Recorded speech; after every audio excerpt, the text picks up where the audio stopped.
तो फ्रेंड्स, जय हिंद, वंदे मातरम। Welcome back to our YouTube channel.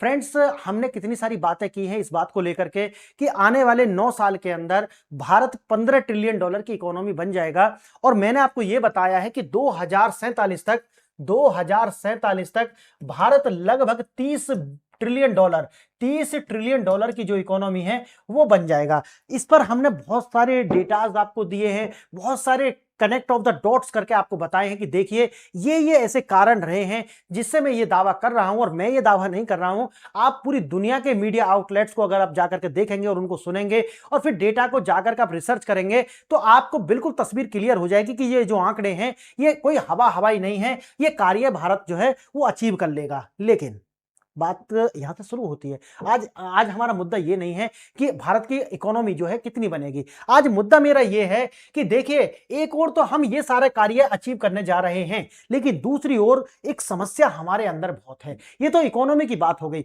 लेकिन दूसरी समस्या है हमारे अंदर है। हम एज ए इंडियन सिटीजन, और अगर हम बात करते हैं इंडियन पॉलिटिकल जो लीडरशिप है उसकी जो अपनी सोच है, उसके अंदर जो डिफरेंसेस हैं, उसकी वजह से आपको देखने के लिए मिलेगा कि भारत के अंदर डेवलपमेंट के जो आइलैंड्स हैं वो आपको देखने के लिए मिलेंगे। अब मैं आपको एग्जांपल देकर के बताऊंगा ये है क्या। यानी कि ये जो विकास के जो टापू हैं, अगर ऐसा ही भारत के अंदर डेवलप हो जाता है तो आप सोचिए जो ये टापू हैं, ये टापू अगर भारत में पूरी जगह फैल जाता है तो ये टापू ना होकर के पूरा भारत ऐसा हो जाएगा। और जैसा ही ये भारत होगा तो जो मैं कह रहा हूं कि $30 ट्रिलियन की जो इकोनॉमी है ये सिद्ध हो जाएगी। आज थोड़ी बात करेंगे, अपनी भी बात करेंगे एज ए सिविलियन, और बात करेंगे आज गवर्नमेंट की कि वास्तव में ये जो लीडरशिप है ये क्या कर सकती है और क्या ऐसा करना चाहिए और ये क्या कर रही है और कर क्यों रही है। आइए देखते हैं आज का क्या है। आज का हमारा जो विषय है, विषय सीधा ये है कि भारत का जो बुनियादी ढांचा है, यानी कि बेसिक इंफ्रास्ट्रक्चर, जिसके अंदर क्या है, रोड आते हैं, पुल आते हैं, जिसके अंदर रेलवेज आती हैं, डाक या जो आपको देखेंगे बंदरगाह आते हैं, जिसके अंदर हमारे पब्लिक इंफ्रास्ट्रक्चर आते हैं, पब्लिक बिल्डिंग्स आती हैं। ये सारी की सारी जो है इन्हें बोलते हैं बुनियादी ढांचे। ये जो बुनियादी ढांचे हैं इनको लेकर के आप सोचिए हमारी महत्वाकांक्षा क्या है। मेरी जो एम्बिशन है, आपकी जो एम्बिशन है वो कहां है, ये है $30 ट्रिलियन। कब तक? 2047 तक। क्लियर है, और ये अचीव भी होगा। आगे देखते हैं नागरिक की जो वास्तविकता क्या है। अब बात आती है एज ए नागरिक, एज ए सिटीजन जो है हमारे अंदर किस बात की कमी है। हमारे अंदर सबसे बड़ी कमी है वो है सिविक सेंस। यानी कि हमारे अंदर सिविक सेंस, यानी कि एक तरीका से एक सामान्य जो सेंस होता है, एक सिविलियन के लिए जो सेंस होता है कि जैसे हम अपने घर में तो अपनी वस्तुओं को इतना संभाल कर रखते हैं कि देखिए चीज टूट ना जाए, यहां गंदगी ना हो जाए, यहां दाग ना लग जाए, यहां कोई खराबी ना हो जाए। लेकिन जब हम अपने घर से बाहर निकलते हैं तो हम सब भूल जाते हैं। हमें लगता है कि ये तो पब्लिक है, पब्लिक की प्रॉपर्टी है। रोड को जो तोड़ देते हैं हम, जो पब्लिक प्रॉपर्टी है उसको चोट पहुंचाते हैं, लाइट्स का केयर नहीं करते, और कहीं पर भी हम पीक मार देते हैं। आपने देखा होगा कि रेलवे स्टेशन पर जाइए, आप पब्लिक प्लेसेस पर जाओगे तो आपको देखे होंगे कि वहां पर पीक लगी हुई मिलती है। आप अपने मोन्यूमेंट्स पर जाएंगे तो वहां पर लोग जो है दिल बना देते हैं, लिख देते हैं, कोला से कुछ भी लिख देते हैं। आपको यह देखने के लिए मिलेगा कि जो सिविक सेंस है ये हमारे अंदर नहीं, यानी कि जो हमारी ही प्रॉपर्टी है ये जो भाव है ये हमारे अंदर नहीं है। आप सोचिए कि वास्तव में ये जो सिविक सेंस है क्या ये नेशनलिज्म से आ सकता है? बिल्कुल आ सकता है। मैं आगे आपको बताऊंगा कैसे इसको जोड़ करके देखेंगे। अब देखिए, अब बात ये तो सही है कि हम $30 ट्रिलियन की इकोनॉमी बन जाएंगे, लेकिन एक जो सबसे बड़ी समस्या है, मैंने एक वीडियो बनाई थी कि देखिए भारत की जो जीडीपी है वो ग्रोथ तो कर रही है, लेकिन इसके अंदर जो सबसे बड़ी जो समस्या आ रही है वो ये आ रही है कि जो डेप्रिसिएशन है उसका जो प्रतिशत है वो पूरी दुनिया में हमारा सबसे ज्यादा है।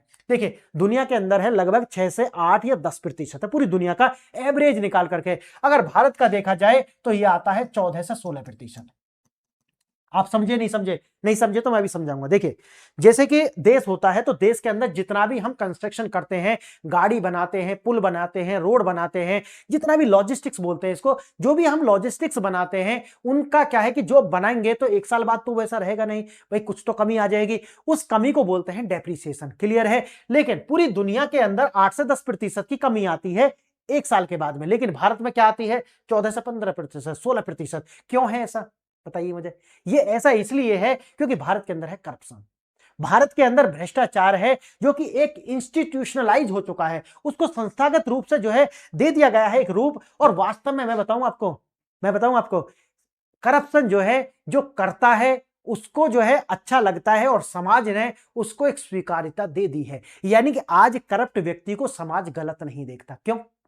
आप कहोगे मैं तो देखता हूं सर। नहीं, अपनी लड़की देने में बिल्कुल भी ये नहीं सोचता कि ये व्यक्ति जो है ये करप्शन करके के इतना अमीर बना है, तनख्वाह से नहीं बना, फिर भी लड़की की शादी करते नहीं करते। समाज के संबंध जो है वो ऐसे देखे जाते हैं। मैं व्यक्तिगत रूप से क्या कहता हूं इसका मतलब नहीं है, वास्तव में मैं अपने व्यक्तिगत जीवन में निर्णय कैसे लेता हूं इससे समाज बनता है। देखिए, अपनी लड़की देने में, उन लोगों का हुक्का पानी बंद करने में, सोचिए करप्शन से अगर अमीर भी बन गए हैं और किसी गांव में शहर में आप हैं, लोग आपको ऐसा नहीं कि करप्शन किया इसलिए नहीं बुलाएंगे, नहीं, आपको पार्टी में भी बुलाएंगे, आपको हर जगह जो है सीट छोड़ेंगे। अरे अरे साहब आगे देखिए, जितना बड़ा करप्शन उतनी ही जल्दी से आपको स्पेस मिल जाएगा समाज के अंदर।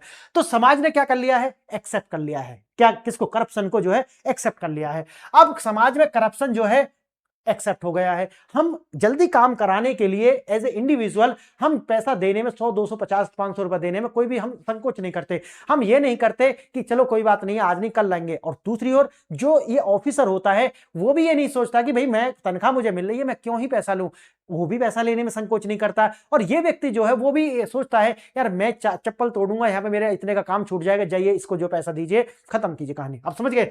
इसको कहते हैं इंस्टीट्यूशनलाइज हो जाना। समाज ने एक्सेप्ट कर लिया, समाज बहिष्कार नहीं करता। इसकी वजह से आप देखोगे कि ये जो लॉजिस्टिक में जो डेप्रिसिएशन है भारत का सबसे ज्यादा है। अब इससे क्या होगा? इससे होगा कि देखने में तो देखोगे आप जीडीपी 7 से 8% ग्रो कर रही है, असलियत में 14% और घटा लीजिए तो पता चलेगा कि जीडीपी 7-8 नहीं, ये तो कम है। क्लियर है? आगे आगे बढ़ते हैं थोड़ा सा आगे। देखिए, आधिकारिक डेटा और बनाम जमीनी हकीकत। कागजों पर अगर आप देखोगे, अभी आपने देखा होगा, देखिए आप खुरपेच एक वेबसाइट भी है और देखो बहुत, खुरपेच नहीं, कई सारे न्यूज पेपर जो उन्होंने कवर किया कि ये जो राजस्थान के अंदर बहुत सारे आईएएस ऑफिसर ऐसे थे जिनके द्वारा जल की व्यवस्था के लिए उनको जो है जल शक्ति मंत्रालय के द्वारा पुरस्कृत किया गया और उसमें कई कई करोड़ रुपए की जो धनराशि थी वो दी गई। बाद में यह निकल करके आया कि जो कार्य इन्होंने दिखाया है वो इमेज एआई जनरेटेड है, वास्तव में वो कार्य हुआ ही नहीं है। जहां पर ये जो कुआं दिखा रहे हैं पानी का, जहां पर ये तालाब दिखा रहे हैं, वहां तो खेत है, वहां तो घर बना हुआ है। आप सोचिए, सोचिए आज के समय में भी इतना डिजिटलीकरण हो चुका है, हर व्यक्ति की जेब में कैमरा है, हर व्यक्ति जो है वो अपना आप में एक एंकर है, अपने आप में जो है एक जो है सोचिए कि मीडिया है चलता फिरता। तो उस समय में भी आंखों में धूल झोंकी जा रही है, करोड़ों करोड़ रुपए जो है वो ले लिए जा रहे हैं। ऐसा बहुत सारे न्यूज़पेपर्स में कवर किया है। आप सोचेंगे तो आपको लगेगा। और ये जो खबर है वो क्या कहती है? डाटा दिखाता है कि नल बन चुकी है, डाटा दिखाता है कनेक्शन हो चुका है, डाटा दिखाता है तालाब बन चुका है, डाटा दिखाता है कुआं बन चुका है, और वास्तव में है ही नहीं। कैसा लगा मेरा मजाक? यही मजाक जो है भारत का जो सिस्टम है वो भारत के साथ, भारत के जो नागरिक हैं उनके साथ लगातार कर रहा है। और भारत का नागरिक क्या कर रहा है? वो कहीं भी थूक दे रहा है। वो क्या कर रहा है? वो रोड पर जा रहा है, रोड को अपना समझ नहीं रहा, पानी भर दे रहे हैं रोड के आगे ही, और रोड जो है जो 10 साल चलता है वो 2 साल में टूट जाता है। इससे क्या है? डेप्रिसिएशन। तो डेप्रिसिएशन में दो बातें जो है वो शामिल है। एक तो जो हमारा जो सिविक सेंस है वो कि हम रख रखाव ही नहीं करते, और दूसरा करप्शन। अगर दोनों चीज सही हो जाए तो हमारा जो 8 से 10% दुनिया में आ रहा है ना, हम इससे भी नीचे आ जाएंगे। हम कहने के लिए कहते हैं कि हम बहुत भारतीय हैं, हमारे अंदर एथिकल वैल्यूज है, परिवार में शुरू से दया करुणा सिखाई जाती है, लेकिन वो घर के लिए, घर के बाहर तो हम जो है अलग ही होते हैं। आगे देखना, प्रगति की बाधाएं और समाधान। नए उद्घाटन के अब क्या होता है? देखिए होता क्या है, प्रगति को दिखाने के लिए नए नए क्या करे जाते हैं, जो नेता हैं वो जल्दी जल्दी उद्घाटन करते हैं। उद्घाटन करो, क्यों? उससे पॉलिटिकल जो इमेज है उसको न्यूज में जगह मिलती है। भाई देखिए हमारे नेताजी जो है उद्घाटन कर रहे हैं, देखिए आज ये उद्घाटन होगा, देखिए। अच्छा, कंप्लीट कितना हुआ? फीता काटने में सब आ गए हैं, फीता काटने में सब आ गए हैं, लेकिन काम क्या हुआ, एग्जीक्यूशन क्या हुआ, इस पर ध्यान उतना नहीं होता है। देखिए जब से ये सरकार आई है इसमें काम हुआ है, लेकिन बात वही है कि आज भी जो है कहीं ना कहीं गैप तो देखने के लिए मिलेगा, और जाते जाते ही ये जाएगा। आगे देखना, वैश्विक केस स्टडी क्या दिखाती है? सिंगापुर हो, जापान हो, इन देशों ने जो कड़े नियम बनाए और राजनीतिक इच्छा शक्ति जो है उन्होंने जब अपनाई, तो देश कहां से कहां पहुंच गए, कैसा बदलाव हो गया। क्योंकि वो भी तो देखिए साउथ ईस्ट एशिया के ही नेशन है, हम भी एशिया में आते हैं। हमारा जो पूरा का पूरा एक फैमिली स्ट्रक्चर था, जीवन शैली थी एक जैसी थी, लेकिन इन देशों ने क्या किया? पॉलिटिकल लीडरशिप ने और इनकी इच्छा शक्ति ने देखिए क्या से कहां पहुंचा दिए देश। नागरिकों को जो है उनकी नागरिकता का बोध कराना, और यही है आर्थिक महाशक्ति बनने का एक रास्ता। सार्वजनिक स्थानों पर सम्मान करना कोई सामाजिक मुद्दा नहीं है, बल्कि देश की आर्थिक प्रगति को जो है अनिवार्य बनाना, ये हर नागरिक को जो है सोचना पड़ेगा कि हम जो है ऐसा ना करें कि भाई हम अपने घर को साफ रखें और कूड़ा उठा करके कहां फेंक दें, हम जो है रोड के किनारे फेंक दें। हम कूड़ा उठा करके जाकर के किसी भी नली और नादी जो होते हैं, नदी जो होती है, कोई वाटर बॉडीज जो होती है, कुआं होते हैं, उनमें हम अपने घर का कूड़ा डाले आते हैं। ये बहुत बड़ी समस्या है हमारे भारत की, समझ गए। आगे देखना, आपने देखा होगा कि पानी को लेकर के अब तो क्या है, वो समरसिबल वगैरह लगाते हैं घरों में लोग, तो समरसिबल को जो चलता छोड़ देते हैं, क्योंकि पानी जो है वो क्या है, वो एक सार्वजनिक संपत्ति है, इसलिए उसकी वैल्यू नहीं करते। तो कहीं पानी नहीं है, कहीं पानी है। देखिए ये है हमारी महत्वाकांक्षा, क्या है, ऐसी है, ये है।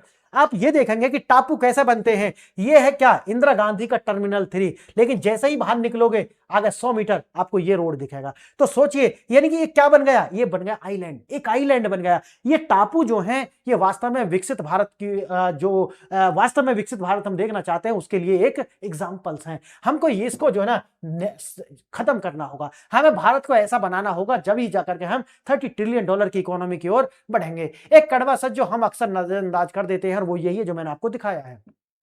आगे बढ़े उससे पहले आपको 2 प्रश्न हैं जिन पर विचार करना होगा।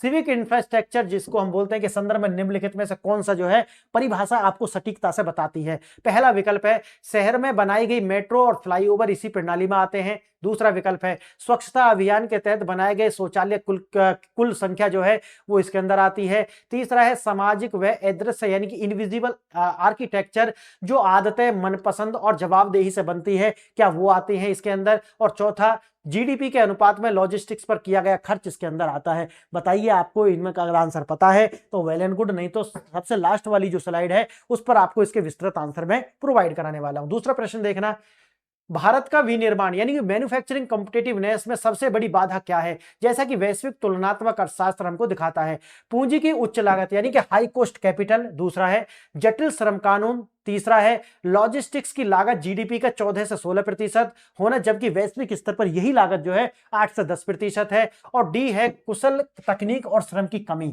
आपको बताना होगा आपका कौन सा आंसर इसमें से सही है। आंसर आपको वैसे पता चल गया होगा। चलिए आगे देखते हैं। जैसे मैंने आपको बताया कि ये टापू जो है, जैसे कि आप देखेंगे इंदिरा गांधी हवाई अड्डे पर जाएंगे तो आपको अंदर तो एकदम मिलेगा जैसे एक विकसित देश होते हैं, और जैसे ही 300 मीटर पर आगे चलोगे तो आपको क्या मिलेगा, इस तरह के ढेर मिलेंगे, कूड़े के ढेर मिलेंगे। देखिए ये दृश्य है टर्मिनल 3 का, और वो जाते ही आप जैसे बाहर निकलोगे तो वो है। आप देखेंगे कि G20 हो या अभी एआई इंपैक्ट जो समिट हुआ हो, चंद्रयान हो, यूनिकॉर्न हो, ये सारे के सारे आपको टापू की तरह है। लेकिन अगर आप देखोगे तो भारत का जो क्या है कि रोड के सहारे कितना सारा कूड़ा इकट्ठा होता है। आप देखिए ओपन जो नाली है जैसे बदबू उड़ती रहती है, तो ये बड़ी समस्या है। आगे देखेंगे, दिखावा बनाम जवाबदेही, यानी कि हमको हमारे जो नेता है क्या करते हैं, फीता काटने में, क्यों, क्योंकि इससे पॉलिटिकल माइलेज जो है वो मिलता है, लेकिन परफॉर्मेंस नहीं है, परफॉर्मेंस नहीं है, अकाउंटेबिलिटी नहीं है, बिल्कुल नहीं है। और यही सिविलियन के साथ भी समस्या है।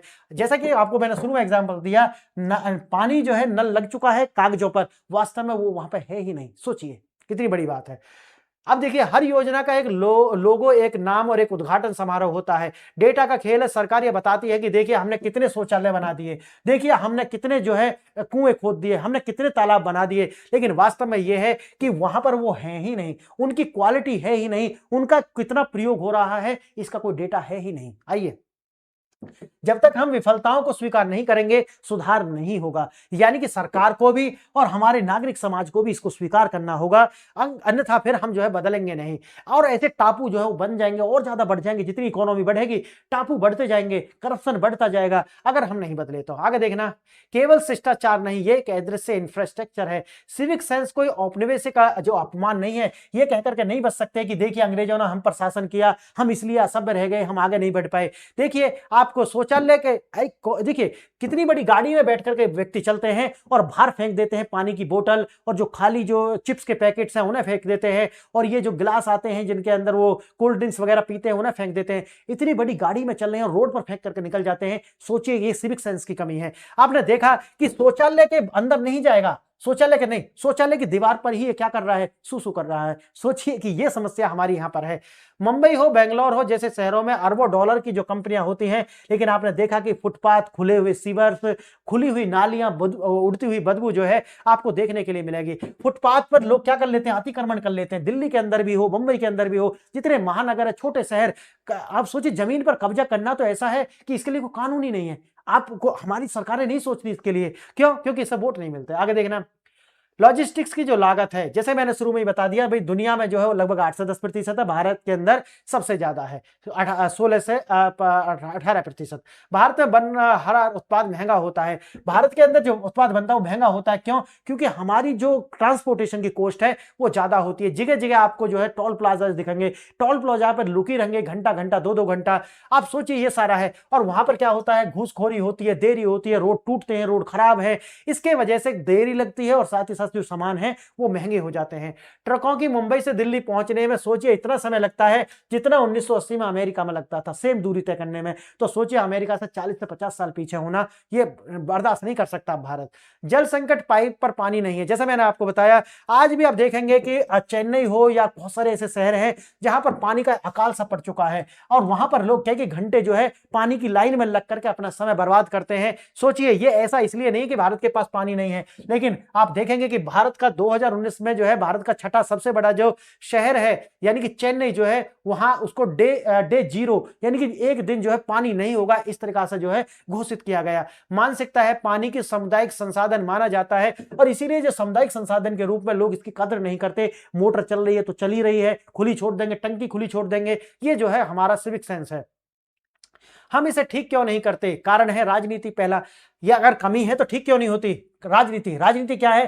फीता काटो, भाषणबाजी करो और काम नहीं करेंगे। क्यों? क्योंकि उससे तो वोट नहीं मिलते ना, काम कहां से करेंगे? लोग जो है उनके अंदर सिविक सेंस नहीं, सफाई के लिए थोड़ी ना वोट देंगे, हमें डेवलपमेंट के लिए थोड़ी ना वोट देंगे। हमारे यहां पर आपने देखा होगा एक समुदाय तो जो है वो कह रहा कि भाई हमें तो 72 हूर दे दो आप जन्नत में, हम तो इसी के लिए वोट दे रहा। पूरा समुदाय भाई साहब, आप सोचिए कि ठीक है आप समझ रहे होंगे कि भाई एक्सेप्शन होता है, उस समाज में भी 2-4% लोग होंगे कि जो देश के विकास है उसको सोचेंगे, लेकिन 96-98% लोग जो है वो सिर्फ एक ही बात पर वोट कर रहे हैं। किसके लिए? मजहब पर वोट कर रहे हैं। और पूरी ऐसा नहीं भारत के अंदर, पूरी दुनिया के अंदर एक ही पैटर्न है कि उनको जन्नत में एक जो रूम है वो बुक करा दो, 72 फीट की हूर दे दो, बस उसके लिए वोट चल रही है उनकी तो। और दूसरी ओर जो हमारे हैं उनके लिए आलू सस्ता मिलेगा, तेल सस्ता मिल जाएगा, उनके लिए कि भाई किराया कितना सस्ता कर देंगे, फ्री में क्या क्या मिल रहा है। फ्री वाली राजनीति बहुत अच्छी लगती है। तो हिंदू जो है वो क्या कर रहा है, उसे सस्ता चाहिए, सस्ता, फ्री दो, फ्री बिजली फ्री कर दो, चाहे वो सड़क टूट जाए, चाहे उनके जीवन में बच्चे ना पढ़े, चाहे वो दारू पिला पिला के सबको मार दे,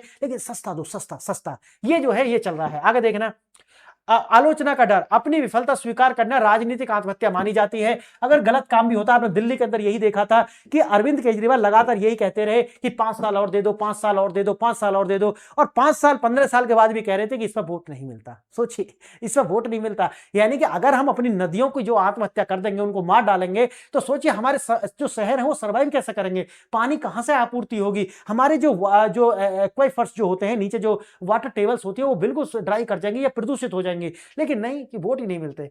समस्या ठीक करने के बजाय हम नई नई घोषणाएं करते हैं, और नई घोषणा इसलिए करते हैं ताकि हमको जो है न्यूज में, स्पेस में जो है जगह मिल जाए। वोट तो उसी से मिलती है। आगे देखना, इतिहास के कारण हम हर आलोचना को औपनिवेशिक मानसिकता या राष्ट्र विरोधी मान लेते हैं। आपने देखा कि जैसे कि कोई व्यक्ति कहता है कि देखिए आप ये कार्य कीजिए, आप जो है लोगों को जो है धर्म और जाति के आधार पर मत बांटिए, लेकिन हमारी पॉलिटिकल पार्टीज क्या करती हैं? आपको जाति में बांट देंगी, आपको धर्म में बांट देंगी, आपको कहेंगे कि देखिए आपको ये जो धर्म है ये खराब है, वो जो है वो खराब है।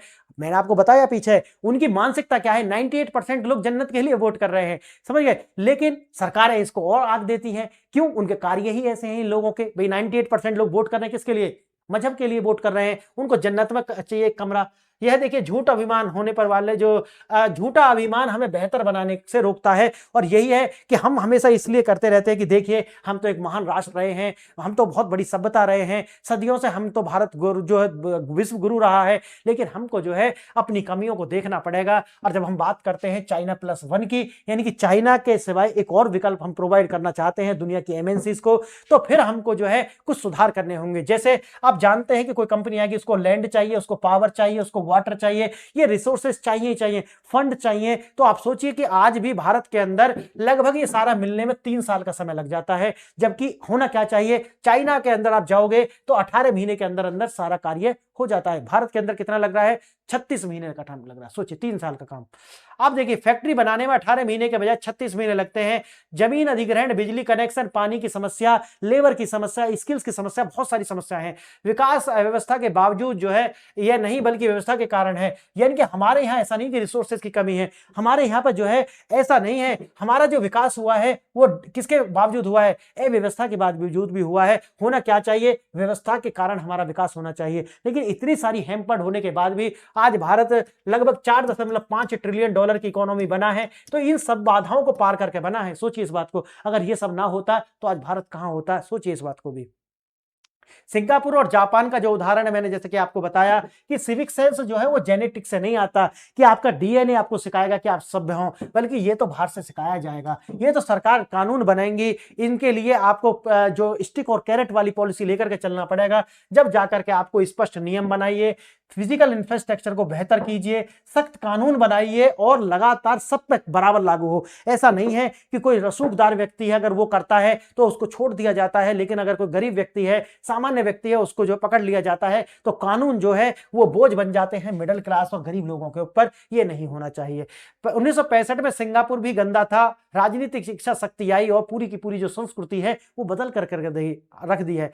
अगर हम देखते हैं कि सच्ची देशभक्ति क्या है, अगर कोई कहे कि वास्तव में नेशनलिज्म क्या है, और नेशनलिज्म आता है किससे, कि समस्याओं को पहचानो, सरकारों की आलोचना करो लगातार और राष्ट्र हित की बात करो। कोई भी राष्ट्र पार्टी हो, कोई भी पार्टी हो जो हमारी भारत की संस्कृति, भारत के विकास की बात करेगी, हमें उसके साथ जाना चाहिए। फर्क नहीं पड़ता वो कांग्रेस है, वो बीजेपी है, वो कोई भी पार्टी है, वो ये दिखाती है, उसके पास इंटेंशन होना चाहिए, उसके पास में स्किल होनी चाहिए। अगर वो दिखाते हैं और बताते हैं कि हम ये करेंगे, हम जाति धर्म के आधार पर भारत के समाज को नहीं बांटेंगे, तो उनके साथ हमें जाना चाहिए। 1.4 अरब भारतीयों को केवल अच्छी जीडीपी ही नहीं बल्कि रहने योग्य, यानी कि हमको जीवन जीने के लिए एक अच्छी लाइफ देना होगा, जिसमें साफ हवा हो, साफ पानी हो, सुरक्षित सड़कें हो, ये सारे के सारे हमें मिलने चाहिए। तब जाकर के भारत का जो समाज है वो आगे बढ़ेगा। और भारत को जब हम कहते हैं कि 2047 तक हमको 30 ट्रिलियन की जो इकोनॉमी है वो बनानी है, तो ये जो इकोनॉमी बनेगी तो इसका जो है इक्वल डिस्ट्रीब्यूशन होना चाहिए। तभी होगा जब भारत के अंदर सिविल सेंस होगा, भारत के जो नेता हैं उनके अंदर विल पावर आएगी। आइए देखते हैं जो 2 प्रश्न थे। पहले का आंसर है सी, यानी कि अदृश्य वस्तुकला, यानी कि इंफ्रास्ट्रक्चर केवल सीमेंट नहीं है बल्कि लोगों की आदतें हैं और नियम पालन करने का जो उनका वैल्यूज हैं वो है। आगे देखना दूसरा प्रश्न है सी, इसका आंसर है लॉजिस्टिक्स की जो लागत है वो 14 से 16% है, जो सबसे ज्यादा है। इसीलिए जीडीपी लगती तो है 7 और 8 से ग्रो कर रही है, उसका डेप्रिसिएशन भी देख लीजिए 16% है। तो फ्रेंड्स आज के लिए इतना ही। वीडियो आपने देखा इसके लिए बहुत बहुत धन्यवाद। जय हिंद।